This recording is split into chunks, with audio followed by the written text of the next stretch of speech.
Selamat sore semuanya, selamat datang lagi di acara Bicara Finansial Literasi atau Biar Pinter episode ke-23.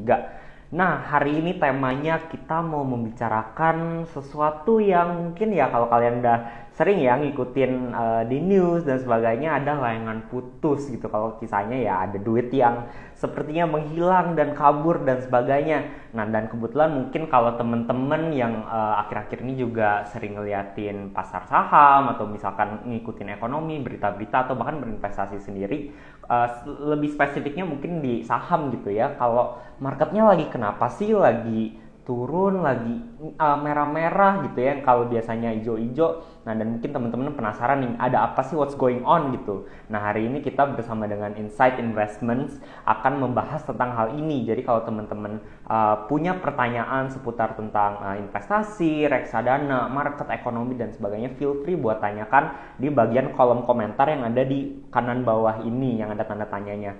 Soalnya hari ini kita mau dari Insight mau memberi tiga bisa dibilang giveaway ya untuk tiga penanya terbaik hari ini. So make sure kalian kalau punya pertanyaan buat taruh di bagian kanan bawah sini yang ada tanda tanya dan link kerannya. Nanti in the end of the session kita bakal ada sesi Q&A dan pada akhirnya kita akan pilih tiga penanya terbaik. And make sure buat follow juga @investno.id dan juga @insight.investments karena biar kalian terus up to date dengan berita-berita terbaru dan juga informasi-informasi biar kalian lebih pinter lagi secara finansial, secara ekonomi dan juga biar tahu tips and tricks gimana sih investasi yang sukses itu. Oke, kita udah kedatangan tamu dari Insight Investments. Kita akan invite untuk teman-teman. Halo Kak Badis, Kak Sigit Pram. Gimana kabarnya semuanya? Sebentar. Semoga semuanya teman-teman dalam kondisi sehat ya. Sehat, badan fit, terlepas adanya Omikron dan sebagainya. Cuman ya tetap jaga dan taat dengan prokes. Wih, mantap nih. Halo Halo, Mas Rifa. halo Cyril, apa kabar?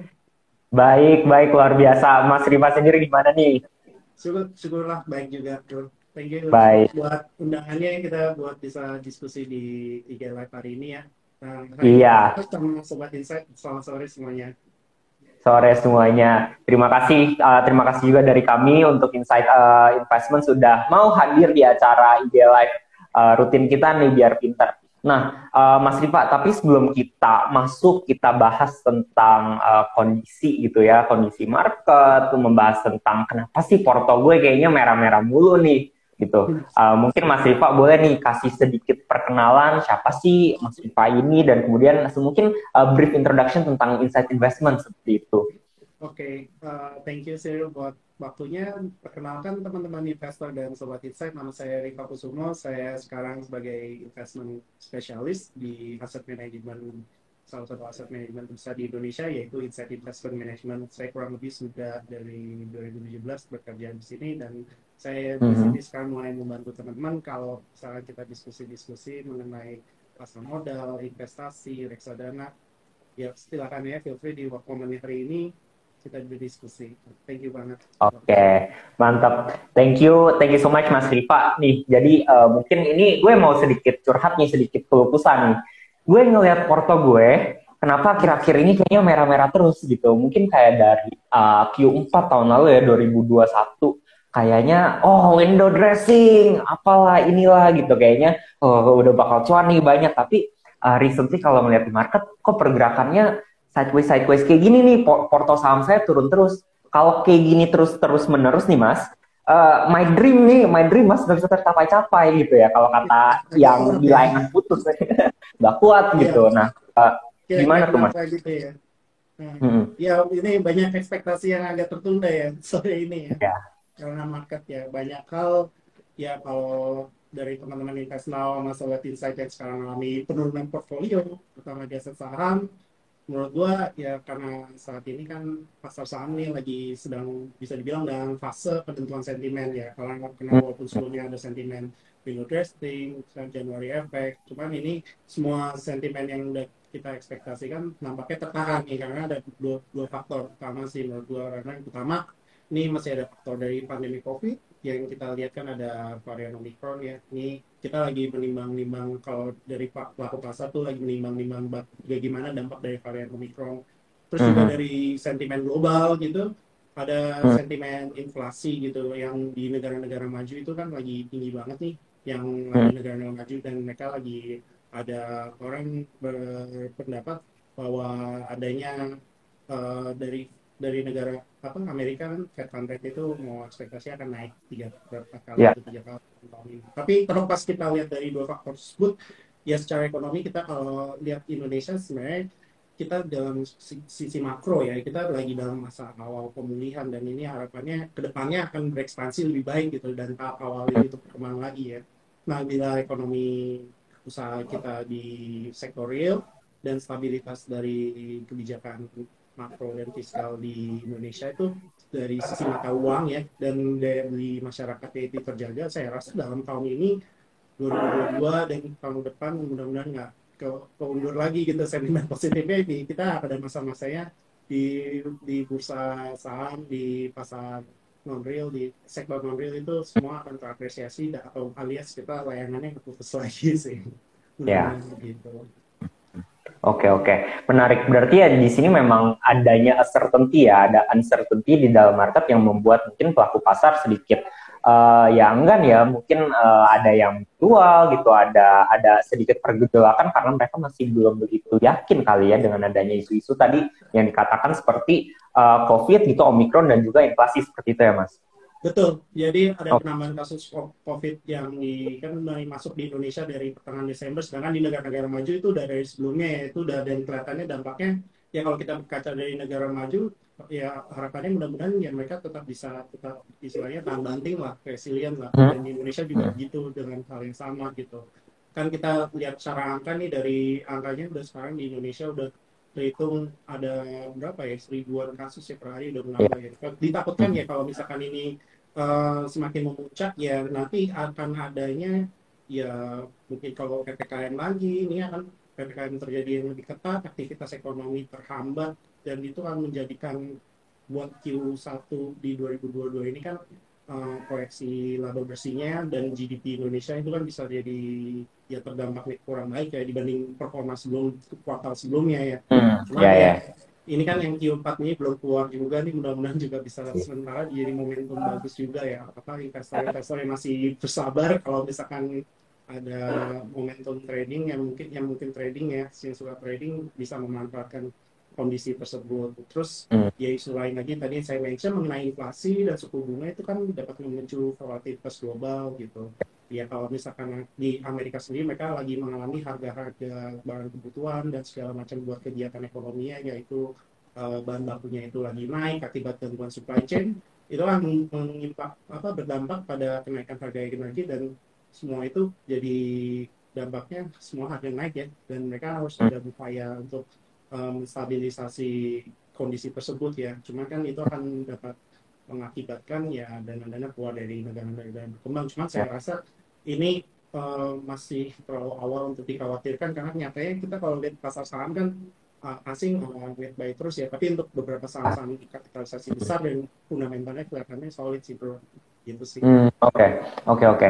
Berarti ya memang di sini banyak banget ya faktor yang bisa masuk gitu yang berdampak pada ini sehingga ya adanya certainty dan juga adanya inflasi dan juga ya dari US terutama tentang inflasi. Berarti inflasinya sendiri lebih dari sisi cost side ya, dari supply-nya ya, dari supply Betul. chain dan seperti itu ya.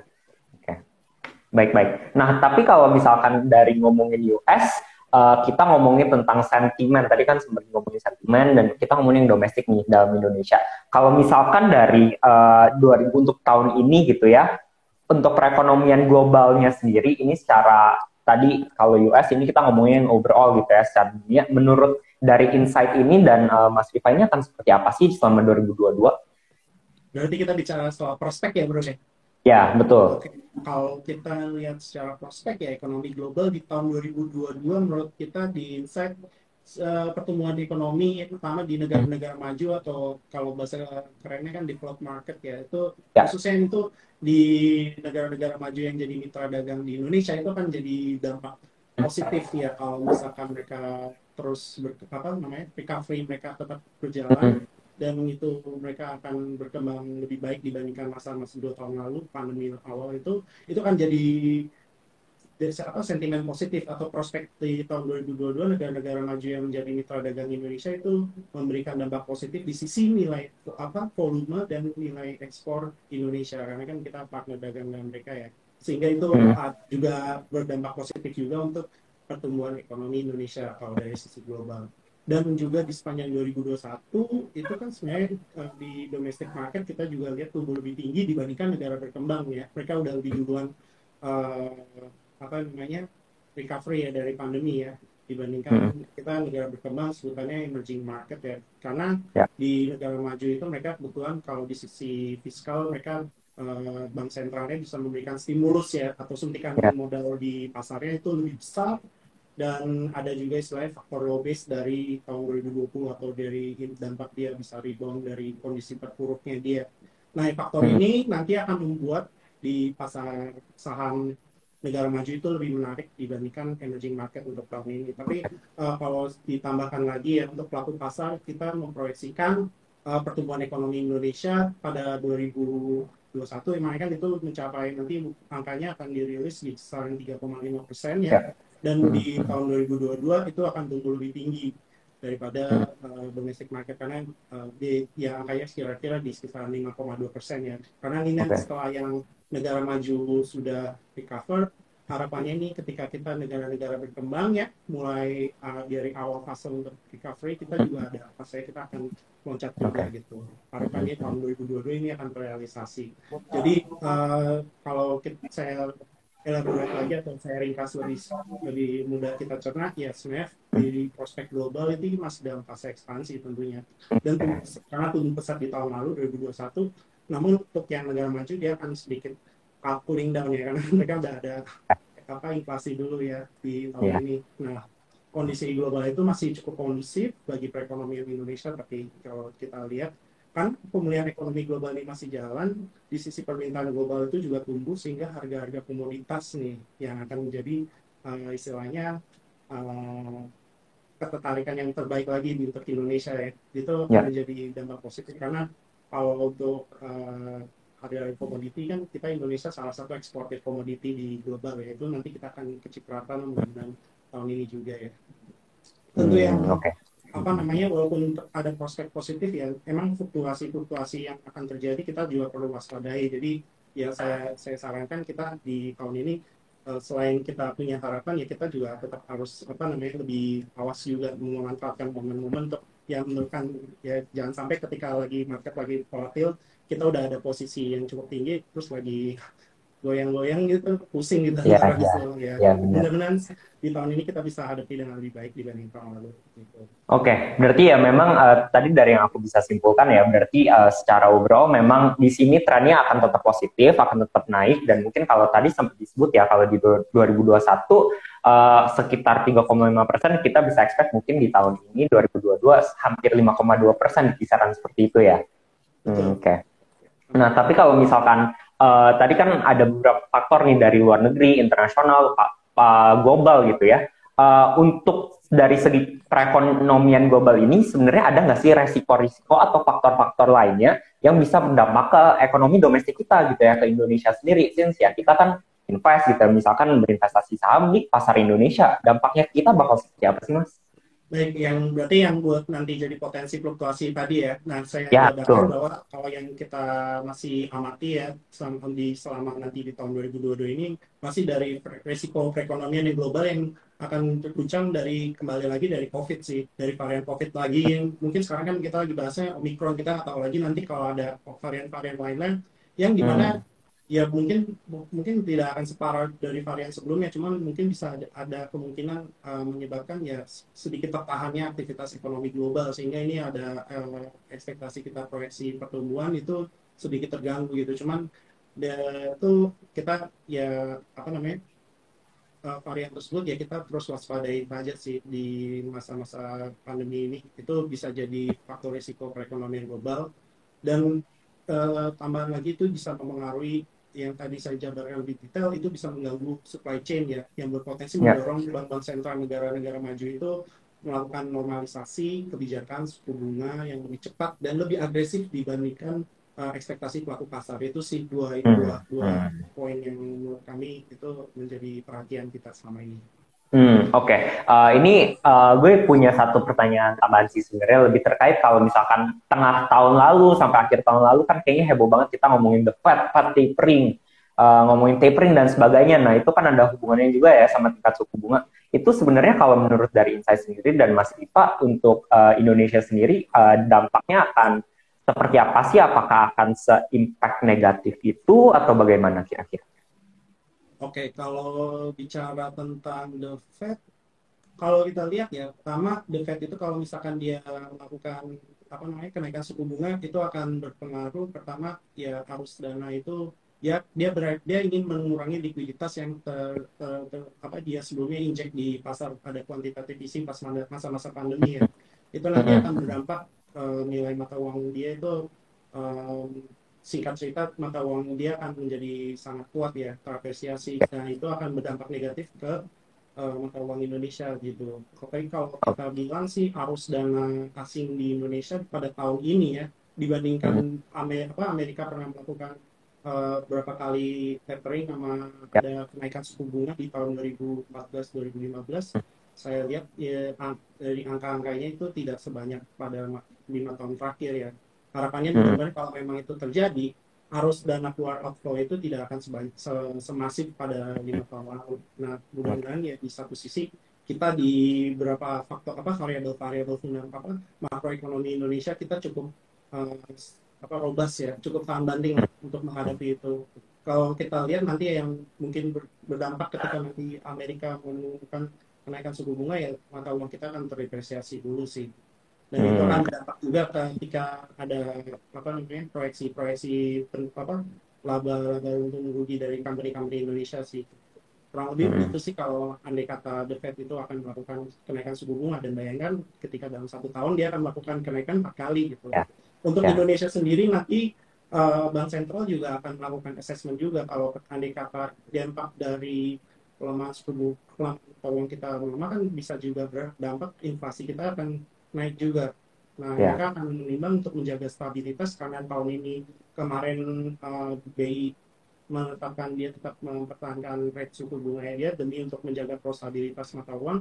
Ya harapannya mereka ya nanti kedepannya mereka akan menilai lagi atau melakukan assessment lagi kalau andai kata ini perlu kita menahan mata uang kita ya mungkin yang besar Indonesia akan ikutan juga untuk menaikkan suku bunga. Cuma itu yang lebih pintar ngitungnya Ya. mereka ada di sana lah ya.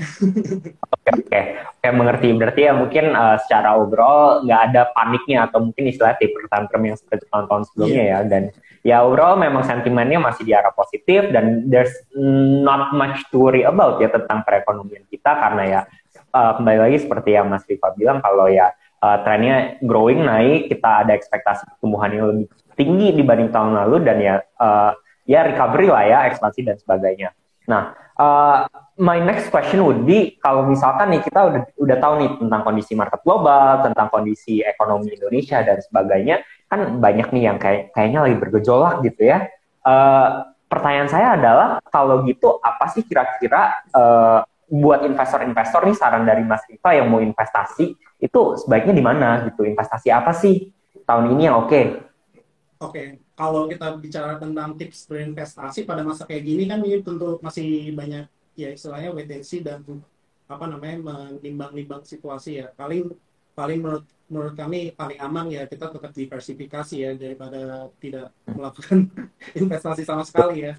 Ya kita diversifikasi portfolio kita. Saat ini kan portfolio atau apa produk atau instrumen investasi yang tersedia di pasar modal saat ini kan cukup bervariatif ya ya kita Betul. bisa ya katakanlah saat ini kalau memang kita nggak apa namanya nggak yakin banget dengan kondisi pasar kan mungkin ada yang mungkin berpikiran oh ya udah mungkin saya masukin deposito aja kah atau mungkin kalau saya bisa beli obligasi itu juga kan menawarkan kepastian ya fixed income ya terus mau mungkin ke saham-saham defensif silakan teman-teman investor itu bisa pilih yang sekiranya mungkin nanti hadapan harapan apa risiko yang muncul kan itu ada dari apa the Fed rate mungkin kita harus menjaga jangan sampai mencari saham-saham yang mungkin pendapatannya dari USD jangan yang company-company yang banyak utang USD itu kan bisa memberatkan kinerja dia ke depannya ya itu bisa betul. jadi pertimbangan. Atau mungkin nggak tahu ya, kalau misalkan masuk mau coba berinvestasi di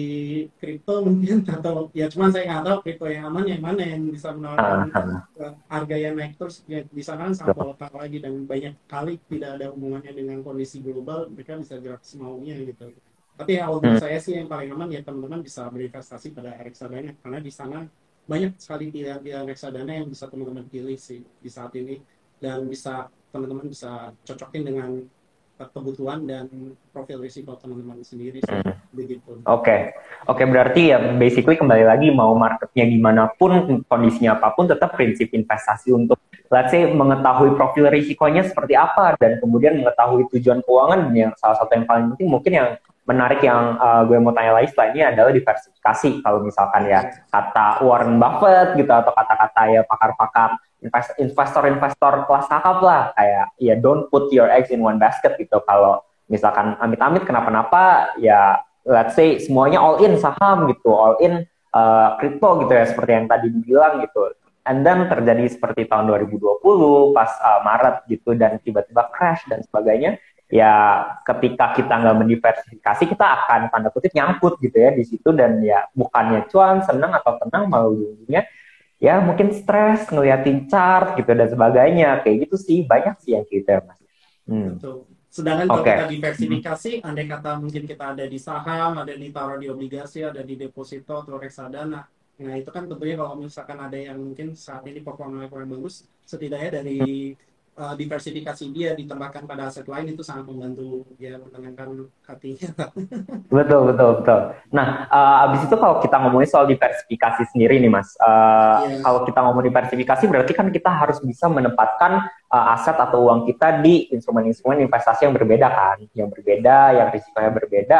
Dan kalau misalkan kita ngomongin soal, ya yang konvensional lah, ada deposito, obligasi, sama saham gitu ya, tiga ini. Untuk diversifikasi, sebenarnya cara paling gampang gimana sih? Apakah lebih gampang gue beli satu-satu aja, saham berapa lot satu, terus nanti beli obligasi masukin deposito, atau ada cara lebih mudah gitu untuk bisa iya. mendapatkan ketiga itu?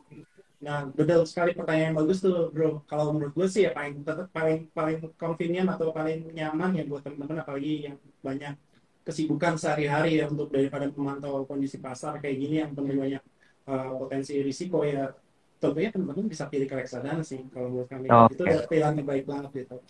Hmm, Gitu. hmm. Oke, berarti di sini of course kita akan membahas lebih dalam tentang reksadana. Tapi sebelum kita Iya. lakukan itu, remind untuk teman-teman, kalau kalian punya pertanyaan apapun tentang ya diskusi kita hari ini tentang portofolio, saham, investasi, ekonomi gitu, feel free buat taruh di tanda tanya yang ada di kanan bawah, yang ada bulatannya di situ, sesi Q&A. Nanti kita akan pilih menjawab sebanyak pertanyaan dari teman-teman, dan kita akan pilih tiga yang terbaik. Soalnya kalau di kolom komentar biasanya suka kelewat dan scrollnya dan bacanya susah gitu ya. So make sure teman-teman taruh, soalnya kita akan ada giveaway juga untuk tiga penanya terbaik hari ini. Nah, kalau misalkan ngomongin reksadana nih Mas, tadi kan bilang oke, convenient, tapi why selain dari convenient, misalkan gue punya waktu deh gitu, gue punya waktu yang banyak, kenapa gue harus pilih reksadana instead of ya beli eceran satu-satu gitu? Kenapa reksadana lah? Kalau untuk yang udah udah punya jam terbang ya, udah paham mengenai investasi, reksadana bagi saya pun sendiri, saya juga berinvestasi di reksadana, tetap saya pilih karena kalau menurut saya itu juga jadi apa ya, pilihan yang apa ya namanya, apa ya, diversifikasi tentunya. Dan kalau buat saya tuh ini jadi apa namanya, jadi pembelajaran juga. Kalau buat saya tuh ngelola dana sendiri gitu ke depannya, reksadana tetap jadi pilihan saya. Dan saya juga buat istilahnya, eh, daripada saya pengen nih beli, contohnya kalau saya pengen beli saham-saham big caps yang di LQ45 gitu, daripada saya harus beli semua kumpulannya satu persatu, saya pantau di dalam account saya, ya saya lebih suka beli reksadana indeks contohnya gitu. Dan kalau saya pengen ada apa istilahnya, memitigasi ada fluktuasi performa dari portfolio pribadi saya tuh, mungkin paling baik, paling nyaman buat saya tuh di reksadana fixed income gitu. Dan syariah itu juga jadi apa namanya, yang cukup resilient dalam berbagai kondisi pasar, itu saya pilih di situ. Dan kalau untuk menjaga apa value dari sisa dana saya yang buat apa namanya ke depannya itu ini ada buat dana darurat gitu, saya masukin Ya. ke pasar uang gitu. Hmm, hmm, Dari hmm, hmm. dan terlepas dari situ ya buat saya dibandingkan saya sendiri daripada saya masukin ke deposito, menurut saya rate dari reksadana pasar uang itu lebih atraktif gitu dan sangat mudah, kapan saya butuh itu ada gitu. Sedangkan kalau masukin deposito sendiri itu bisa, kalau tengah jalan kita butuh pengen cair kan kena penalti. Terus kalau Ya, ada betul. jatuh tempo dari deposito itu rate bunganya, aku sorry, rate potongan pajaknya itu lebih gede gitu. Jadi menurut saya tetap, buat saya kita atau teman-teman yang mungkin sudah berpengalaman dalam berinvestasi, reksadana itu tetap jadi pilihan sih. Itu nggak cuma buat Hmm. pemula, dan buat pemula pun ya sangat saya rekomendasikan itu bisa jadi awal awal meniti perjalanan, harapan layangannya nggak putus tuh. Ya, benar, benar, benar. Betul, betul. Oke, nah tadi kalau misalkan kita ngomongin deh, oke reksadana, tapi reksadana ini kan ada berbagai jenis itu. Ketika kita memilih reksadana, sebenarnya apa sih kita pilih reksadana ini berdasarkan apa? Apakah ada berdasarkan tujuannya atau berdasarkan risknya atau gimana gitu dari Mas Rifa sendiri? Tips memilih reksadana lah. Oh iya, yeah. Itu bagus banget pertanyaannya. Itu balik lagi, kalau teman-teman yang ingin memilih reksadana, kembali lagi teman-teman harus menilai sendiri, menilai dulu nih profil risiko teman-teman investor itu seperti apa. Apakah teman-teman itu tipikal investor yang apa namanya tidak bisa mentolerir adanya volatilitas dalam performanya, atau dia konservatif, atau dia sebenarnya ya nggak masalah, saya bisa apa namanya membagi-bagi, mendiversifikasi ke berbagai jenis reksadana, dan Hmm. saya itu termasuk moderat, atau mungkin Hmm. saya condong ya saya pengen ada istilahnya, ya saya tidak masalah kalau ada apa namanya volatilitas, karena kebetulan ya saya bisa mengcover ketika nanti itu jatuh, saya bisa apa namanya averaging down, karena saya Hmm. disiplin dalam Hmm. melakukan proses averaging ketika nanti andai kata ada fluktuasi dalam pasar ya, sehingga Ya. berdampak pada reksadana saya, sehingga saya masuk ke profil risiko yang agresif gitu. Itu pertama Hmm. teman-teman harus istilahnya merefleksi, mengevaluasi dulu itu teman-teman masuk ke kategori mana gitu. Buat yang teman-teman yang masih baru pemula, saya rekomendasikan ya cobalah yang untuk yang konservatif dulu, coba pelajari dulu teman-teman mendapatkan bagaimana sih dalam mempraktikkan investasinya dulu gitu, mungkin bisa masuk ke reksadana pasar uang untuk yang saya Hmm. rekomendasikan gitu. Jadi apa namanya nanti ke depannya ketika teman-teman udah coba menabung itu, reksadana itu bertahan-tahan dari menyisihkan dari penghasilannya, oh sudah tercapai, oh saya udah dalam setahun ini saya bisa dapatkan hasil return sekian gitu. Hmm. Nanti saya Hmm. ke depannya bisa coba diversifikasikan, selain saya masukkan ke reksadana pasar uang, oh saya coba lagi ke reksadana pendapatan tetap, fixed income Ya. gitu. Hmm. Coba yang syariah, lalu berkembang lagi, oh mungkin nih saya mau yang coba tentang dunia saham nih, tapi daripada saya harus satu persatu beli saham-saham bagus nih kok menarik gitu. Cuma kan ada juga yang saham yang harganya juga kalau satu lotnya bisa jutaan gitu. Oh, mending saya beli reksadana indeks, itu udah dapat Ya. satu paket tuh.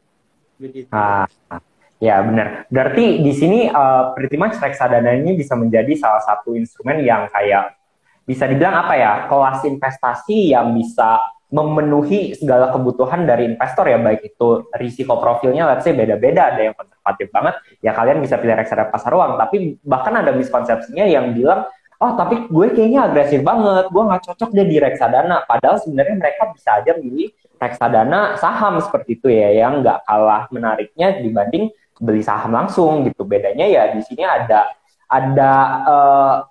bisa dibilang kayak assistant investment yang profesional yang dinamakan sebagai manajer investasi ya, yang bisa membantu Betul. kita gitu. Nah, tapi kalau kayak gitu, apakah di reksadana itu juga sama? Maksudnya gimana sih kita bisa memilih produk reksadana yang baik gitu? Kita ngelihat datanya dari mana reksadana ini Oh iya. return, dan kemudian ya isi emitennya apa aja gitu. Ada nggak sih caranya? Oh ada ya. Itu tuh bagus juga pertanyaan. Nah, kalau teman-teman dari serial atau teman-teman pengen mempelajari produk reksadana itu, memang itu salah satu hal wajib yang harus dilakukan ya. Pertama Hmm. itu teman-teman tuh bisa harus memeriksa yang namanya tuh fund fact sheet dari produk reksadana tersebut. Itu bisa dari langsung websitenya. Kalau kalau ke Insight, teman-teman bisa langsung ke insight.id. Di tempat di Fastnow juga Fastnow.id. kita ada beberapa produk yang kita pasarkan di melalui dari serial gitu. Teman-teman bisa juga cari linknya untuk mempelajari fun fact sheet. Di dalam fun fact sheet itu kan ada penjelasan mengenai ini reksadana apa, itu juga ada berapa data-data itunya apa, dari kapan dia berdiri, dari siapa yang mengelola, dan tentunya ada detail berapa top 5 holding atau apa underlying aset, atau aset apa sih di dalam reksadana tersebut yang diinvestasikan ya. Jadi teman-teman Ya. juga tidak beli kucing dalam karung gitu istilahnya. Jadi teman-teman bisa, oh saya tahu nih ternyata dibelinya di produk-produk ini gitu. Dan dalam 5 tahun terakhir kinerjanya seperti apa. Ya Hmm. dari situ itu teman-teman bisa pelajari dari surat kabar, dari media, itu teman-teman juga bisa ngikutin, coba cari nama produk itu bagaimana sih performanya, oh bagaimana sih istilahnya ada award kah, ada kinerja yang, oh ini pernah apa dikasih apa namanya apresiasi dari komunitas pasar apa komunitas investor, oh ternyata berarti kita mengolahnya ini, kita berhasil menjaga istilahnya amanah dan integritas dan profesionalitas kita dalam mengolah dana tersebut gitu. Jadi teman-teman bisa membangun istilahnya riset sendiri ya, apa do your own research dalam memilih reksadana itu menurut saya itu tuh tetap harus diimplementasikan ya dalam investasi teman-teman sendiri gitu.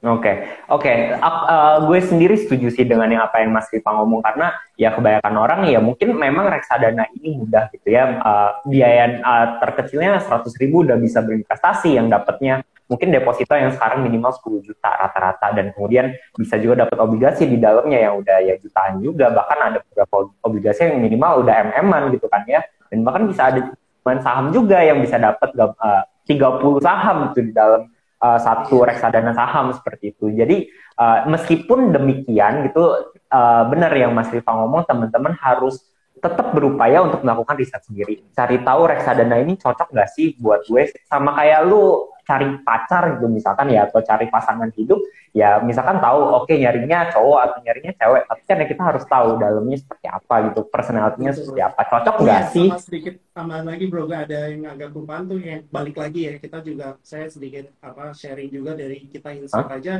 kayak kita punya produk reksadana pendapatan tetap yang tingkat keuntungannya itu selalu stabil dalam 15 tahun terakhir dan Oh selalu wow. mendapatkan penghargaan. Itu teman-teman bisa coba jadi mulai dari situ jadi acuan gitu, karena itu nama produk kita itu adalah reksadana Insight Haji Syariah. Itu kalau mungkin tertarik ya mungkin kita ada momen berikutnya, kalau nggak salah setelah saya serial ya, kita akan coba besar lagi ya di Insight sama Investment di GW kan. Dan itu dan benar juga dari start dari reksadana itu startnya dari 100.000, dan kita dari 10.000 pun juga kita bisa beli ya untuk produk ini ya. Teman-teman bisa coba ya di website kita atau di Investment juga boleh tuh. Mantap. Oke, Mas. Nah, kemudian kalau kita udah ngomongin tentang reksadana nih as a whole gitu dan sebagainya, kita udah tahu lah reksadana itu apa, dan kemudian setiap orang sebenarnya cocok berinvestasi reksadana. Sekarang pertanyaannya, dan tipikal ya biasa netizen gitu mau taunya, kita ngomongin tadi soal market sekarang, tapi dengan reksadana ada 4 jenisnya nih tadi, pasar uang, dan kemudian ada pendapatan tetap, campuran sama saham, kan beda-beda nih risk profile-nya, personality-nya beda-beda lah. Pertanyaannya adalah, kalau gitu, kalau misalkan di tahun ini gue mau invest di reksadana apa yang cocok untuk kondisi seperti ini gitu?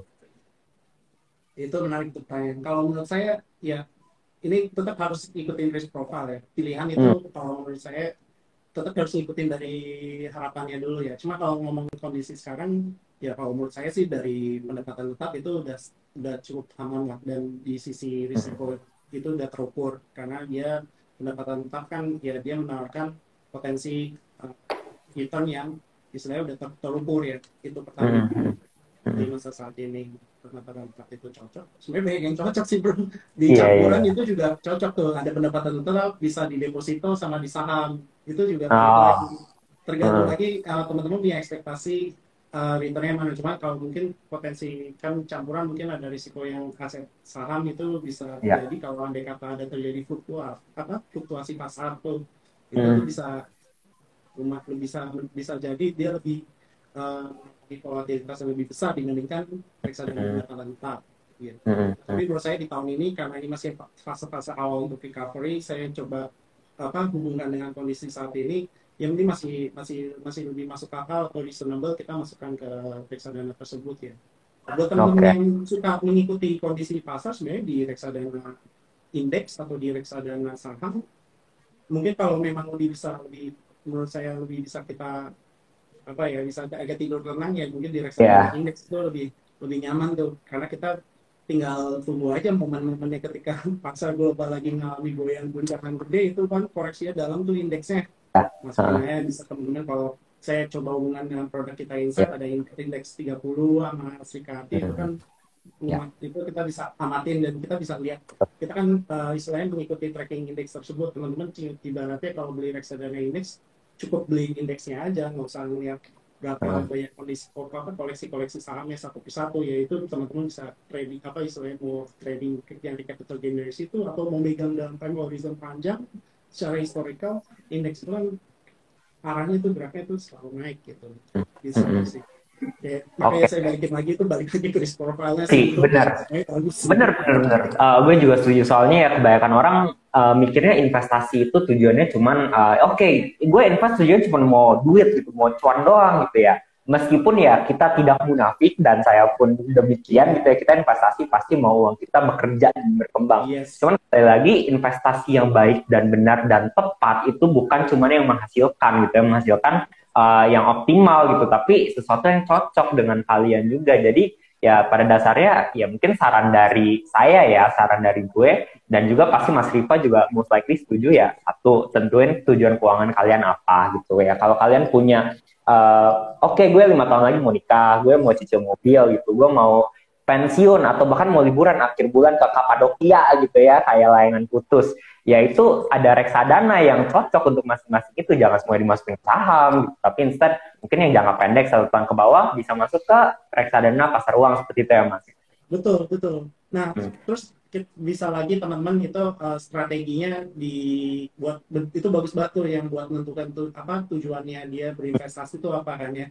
Itu teman-teman bisa mainkan komposisi diversifikasi reksadananya gitu. Ketika Hmm. mungkin saya lagi ya dalam waktu dekat ini mau siap-siap buat nikah atau buat nanti sekolah lagi atau buat apa lagi, terserah teman-teman mau liburan atau apa. Tapi teman-teman nggak mau ketika nanti sampai dalam rentang waktu katakanlah 1 tahun 2 tahun ke depan, itu andai kata ya, kita amit-amit itu kondisi pasarnya nggak bagus sehingga kinerja portfolio kita malah kurang memuaskan ya. Iya. Hmm. Banyak tuh diversifikasi ke reksadana-reksadana yang istilahnya lebih konservatif returnnya, bisa ke pasar Hmm. uang, Hmm. itu mainkan porsi kuenya 50% atau lebih gitu. Atau kalau teman nggak ada masalah, kebetulan lagi dalam saat ini kondisi produktif sehari-harinya, penghasilannya ya, cukup cukup beruntung ya, cukup banyak ya, itu saya dan juga pengen ke depannya lebih agresif return investasinya, itu bisa bisa mungkin lebih mainkan komposisi yang moderat dan yang agresifnya gitu. Itu Hmm. strategi. Balik lagi ke kondisi banyak variabel ya, pendapatannya dan kondisi apa harapan ke depannya, dan prioritasnya aja sih. Dan jangan sampai ketika lagi pengen mau, katakanlah emang udah ada deadline mau harus nikah nih tahun depan, tapi Ah, masukinnya ke saham semua gitu. Ya syukur kalau tahun depan pas lagi marketnya bullish gitu. baik, iya, Dan udah rezeki. semesta mendukung lah namanya. Ya, betul betul.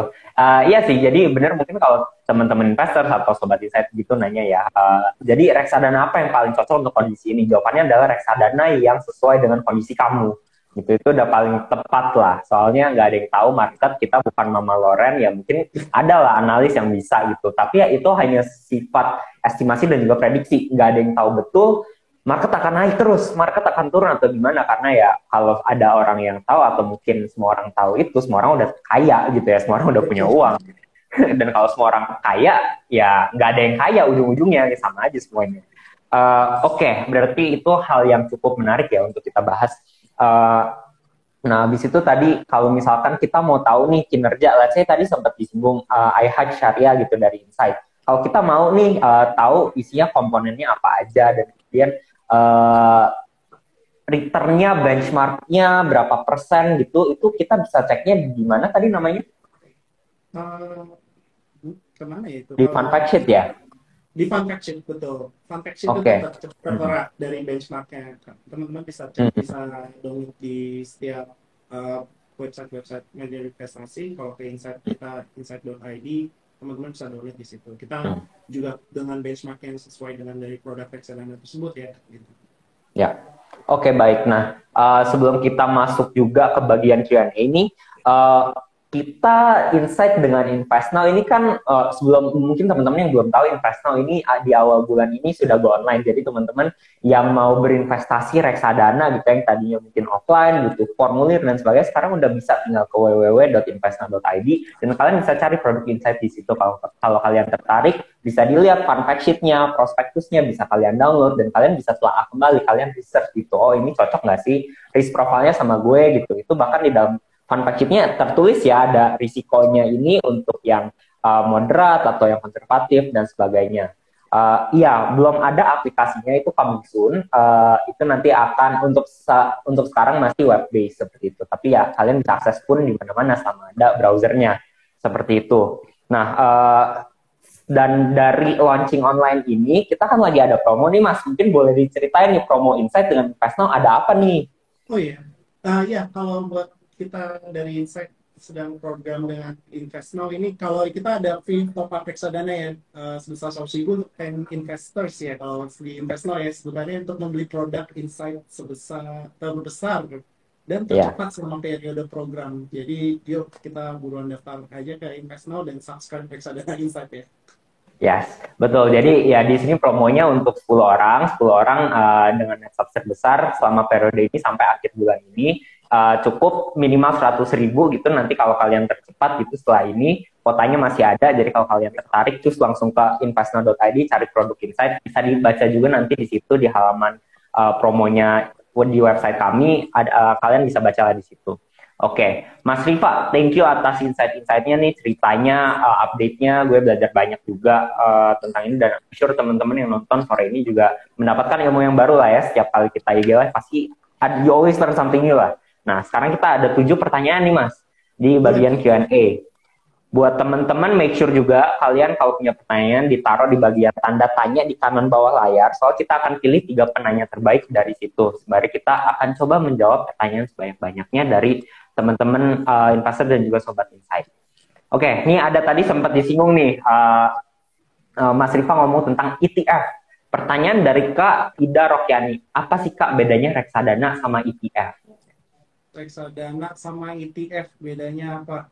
Oh, ya bedanya kalau ETF itu ada sebenarnya kalau reksadana nih enaknya reksadana dulu deh. Kalau kita beli reksadana ya nanti kita berinvestasi di reksadana tersebut ya kita bisa bertransaksinya mungkin lewat aplikasi apa lewat website InvestNow gitu atau ke part dari manajer investasi tersebut ya.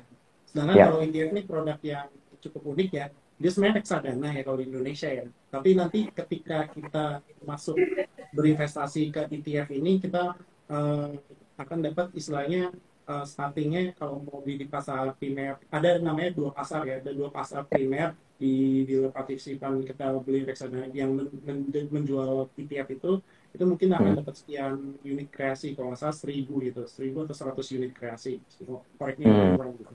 Tapi nanti ketika kita sudah unit kreasi itu menjadi unit kayak misalnya kita berinvestasi reksadana, tapi ketika itu di ETF itu uniknya itu ada pasar namanya pasar sekunder gitu, itu pasar kayak yang lagi kita trading saham di layar trading kita gitu loh. Nah dari unit kreasi kita itu jadi kayak unit lot gitu loh di dalam akun saham kita. Nah itu kadang-kadang itu di pasar sekunder itu dia akan ada perbedaan pergerakan nilai NAV atau mungkin kalau di saham tuh nilai saham ya, harga sahamnya di juga gitu. Nah di sana tuh kita juga bisa dari unit kreasi kita, entah kita mau jual di sana atau saya pengen belinya dikit-dikit deh, saya beli dari pasar sekunder juga bisa bro. Jadi biasanya kalau di pasar sekunder ETF tersebut itu harganya cuma 100, jadi kayak saya berinvestasi sebenarnya di reksadana itu kalau beli 1 lot kan cuma 10.000 gitu. Iya betul. Itu bedanya. Jadi ETF tuh kayak ada perlakuan seperti apa itu ya, kayak beri kita bertransaksi saham seperti pada umumnya kita berinvestasi di saham sih. Itu sih yang membedakan. Oke. Sedangkan kalau reksadana kan kita nggak bisa beli langsung masukin 10 juta dapat berapa unit Iya. pernyataan reksadana, itu kita nggak bisa jual lagi ketengan di pasar sekunder gitu, kita harus jual balik lagi ke apartnya gitu, ke Ya. begitu. Oke, berarti memang menarik sih Tiaf. Ini mungkin aku sedikit tambahin juga ya. Please correct me if I'm wrong. Cuman ya benar yang kata Mas Rifa. Tapi bedanya, salah satu perbedaannya ya kalau misalkan reksadana, kalian lihat pergerakan harganya itu kan biasanya setiap hari baru diupdate sekali gitu. Kalian beli hari ini, besok ketahuan harga belinya nanti berapa. Kalau lewat dari cut off time ya jam 1 gitu. Dan bedanya sekarang kalau ETF ini sifatnya tetap reksadana produknya, cuman bisa dibilang tanda kutip seperti dipasarkan di pasar saham seperti itu ya. Kalau tiap detik, tiap menit harganya bisa naik turun seperti itu. Jadi ya basically produknya sama, cuman ya mekanismenya aja lah ya. Ya kan? Jadi tiap detik pas lagi pasar jam perdagangan biasa itu kan harganya gerak tuh, itu jadi NAV-nya tuh lagi kita kayak transaksi saham biasa. Itu bener banget sih. Gue setuju tuh. Ya jadi ya ibarat kata beli saham, cuman sahamnya ini diganti dengan isinya reksadana gitu ya. Cuman ya kalian jual sesuai ngikutin jam pasar saham gitu, seperti itu. Jadi semoga menjawab Kak Ida. Thank you atas jawabannya juga Mas Rifa. Kemudian ada sebentar, dari K_Disley. Ini ada 2 pertanyaan, saya coba pilih dulu. Nah, ini. Perbedaan MI Insight dengan MI lainnya apa sih, Kak? Kenapa lebih, apa yang membuat Insight lebih recommended? Oke. Wah, itu gue suka nih pertanyaan ini. Ini pertanyaan bagus. Kalau Insight Investment Management dibandingkan dibandingkan manajemen investment lainnya ya. Kalau kita dari Insight Investment Management ya, dan aku juga senang bekerja di sini karena kita ada istilahnya social impact namanya. Kita transforming investment into social impact, salah satu itu spirit kita. Itu apa maksudnya, kita yang membedakan kita mentransformasi investasi menjadi social impact itu ada dari teman-teman ketika berinvestasi lewat kita Insight Investment Management.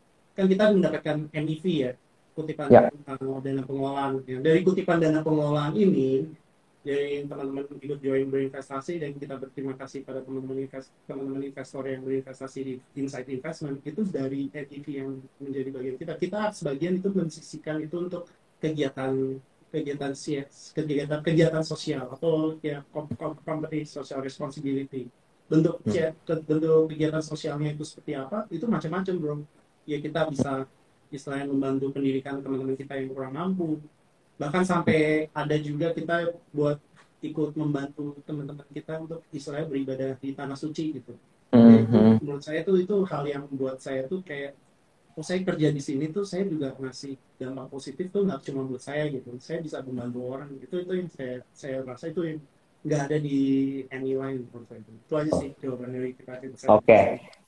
Baik, luar biasa. Memang gue juga ketika belajar tentang Insight gitu ya, udah dari lama dan tahu, oh ternyata ini salah satu MI, bahkan mungkin hanya ya satu-satunya gitu dengan motif dan visi dan misi untuk membantu orang lain juga. Jadi ketika, mungkin contohnya, please correct me if I'm wrong lagi ya, Mas Rifa, kalau misalkan beli reksadana iHajj Syariah gitu, seperti itu, ketika teman beli, dari hasil investasi teman-teman juga itu nanti dari fee-nya dari manajer investasi dari Insight yang didapatkan itu justru akan disisihkan untuk membantu teman-teman lainnya gitu, masyarakat lainnya untuk bisa naik haji, pergi umroh, dan mungkin bahkan untuk kegiatan-kegiatan lainnya sesuai dengan produknya. Jadi ya salah satu perbedaannya adalah ya kalian berinvestasi untuk diri sendiri tapi untuk orang lain juga. Itu yang gue suka kebayangnya seperti itu. Betul, itu yang dari kami berterima kasih dari semua teman-teman Sobat Insight dan juga investor yang sudah ikut join untuk berinvestasi di Insight Investment. Itu perbedaan dari kami dibandingkan MI yang lain. Kita thank you banget ke kalian.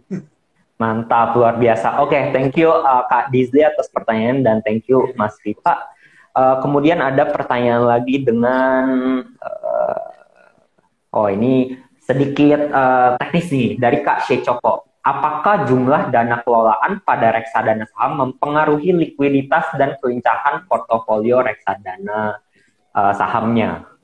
Apakah jumlah dana kelolaan pada reksadana saham mempengaruhi likuiditas dan kelincahan portfolio reksadana saham? Jadi mungkin kalau AUM-nya lebih besar, ini akan lebih transaksinya lebih liquid atau gimana gitu ya?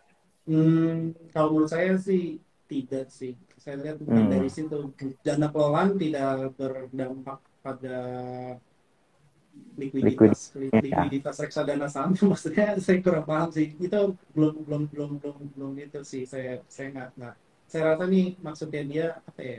Apakah itu Mungkin susah AUM di manage atau enggak sih? mempengaruhi performa?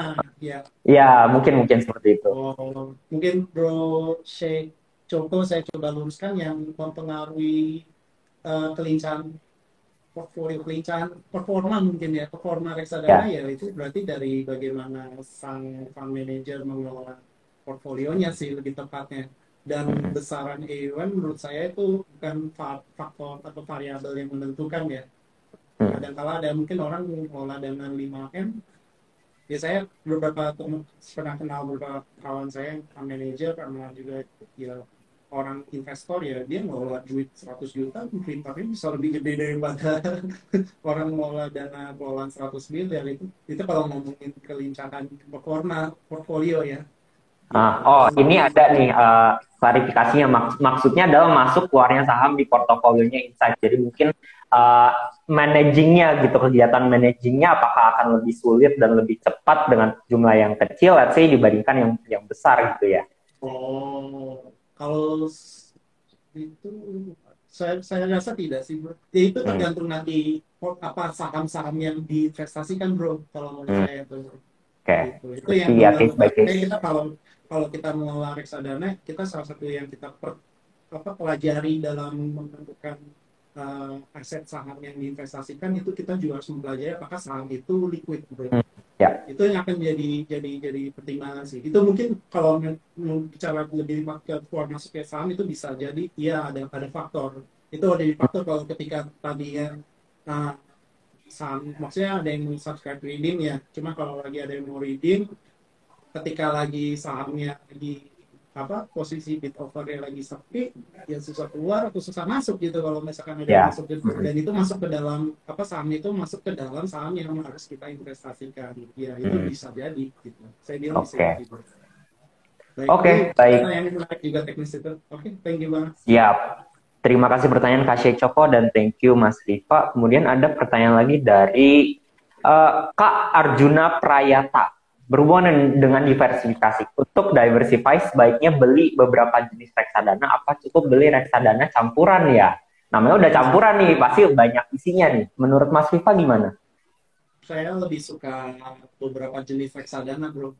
Kalau campuran sendiri, kita masalahnya saat ini data untuk mengetahui berapa campurnya itu kurang kurang kurang bisa. Jadi kita kan nggak bisa apa? eh, saya cuma mana lagi ada butuh dana darurat gitu. Saya kalau punya ada reksadana pasar uang yang istilahnya apa namanya, yang sangat konservatif, yang value-nya tuh nggak terlalu terdepresiasi kalau ketika mungkin lagi market lagi nggak bagus nih, saya lagi BU nih Mhm. saya ambil dari Mhm. yang jenis reksadana pasar uang yang bisa buat jadi dana darurat saya itu yang saya pakai. Hmm. Saya disarankan untuk diversifikasi sebaiknya beli beberapa jenis reksadana gitu untuk Ya, Arjuna Prayata. oke. Terima kasih pertanyaan Kak Arjuna. Semoga menjawab. Thank you juga Mas Rifa. Ya, Kemudian dari Kak sebentar.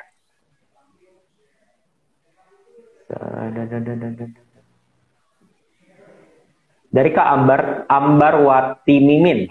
Kak, untuk investor moderat seperti saya, komposisi persentase diversifikasi reksadana seperti apa ya? moderat ya. Moderat. Hmm. Moderat, saya jujur ini agak kurang ingat sih. Cuma kalau moderat itu posisi untuk diversifikasinya seperti apa? Amannya di yang pasar uang yang sangat konservatif itu di bawah 50%, mungkin amannya sekitar 30-40% itu untuk teman Hmm. bahan baru min bisa investasikan ke situ. Nanti disamain aja untuk moderat 33,3 gitu itu samain tuh udah Ya. masuk moderat tuh Hmm. itu udah ya angka ajaib lah untuk ketiga itu. Ya. Atau mungkin bagi empat ada campuran juga 25 itu udah hitungannya moderat sih itu. Hmm. Dapat semua ya, exposure dari yang volatile di saham dapat, yang Betul. aman dari yang pasar uang juga dapat. Ya itu udah jalan paling mudah lah di tengah-tengah. Ya kembali lagi seperti yang tadi disebut ya, meskipun tahu pembagiannya seperti apa, penting juga buat cari tahu gitu ya. Setiap produk ini kan bisa aja dari insight ada beberapa produk yang sama. Nah, ini mungkin beda-beda sifatnya ya. Kak Ambarwati Mimin bisa cari di fun fact sheet atau prospektusnya seperti apa itu di website Insight maupun Investno akan ada sesuai dengan produknya. Semoga menjawab Kak, terima kasih. Dan juga dari Kak Kimi 7027. Sebentar ke close. Nah, dari Kak Kimi, prospektus tidak diupdate tiap bulan, maka bagian apa saja yang perlu dicermati sebelum beli reksadana saham?